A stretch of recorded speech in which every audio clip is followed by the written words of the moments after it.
पंचतंत्र कथा कौवा और सांप। एक समय की बात है, एक हरे भरे जंगल में एक विशाल बरगद का पेड़ था। उसी पेड़ की ऊंची डाल पर एक कौवा और उसकी पत्नी खुशी खुशी रहते थे। कुछ समय बाद उनके घर नन्हे नन्हे बच्चे हुए। दोनों बहुत प्रसन्न थे, लेकिन उस पेड़ की जड़ों में एक क्रूर सांप रहता था।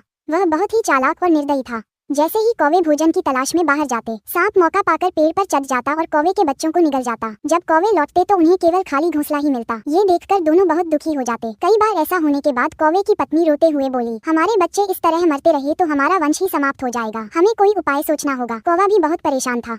एक दिन वह अपने मित्र सियार के पास गया, जो अपनी बुद्धि के लिए प्रसिद्ध था।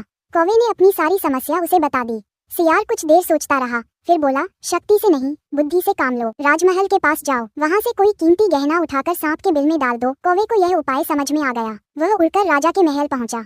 वहाँ रानी स्नान कर रही थी और उसके गहने पास रखे थे। कौवे ने मौका देखकर सोने की माला उठा ली और उड़ गया। राजा के सिपाही कौवे का पीछा करने लगे। कौवा उड़ता हुआ सीधे सांप के बिल के पास पहुँचा और माला उसी बिल में गिरा दी। सिपाहियों ने बिल में देखा तो उन्हें भयानक सांप दिखाई दिया। उन्होंने तुरंत सांप को मार दिया और माला वापस ले ली। अब सांप के मर जाने से कौवे का परिवार सुरक्षित हो गया। कुछ समय बाद उनके घर फिर से बच्चे हुए और इस बार वे सुरक्षित बड़े हुए। कौवा और उसकी पत्नी खुशी से रहने लगे और अपने मित्र सियार को धन्यवाद दिया।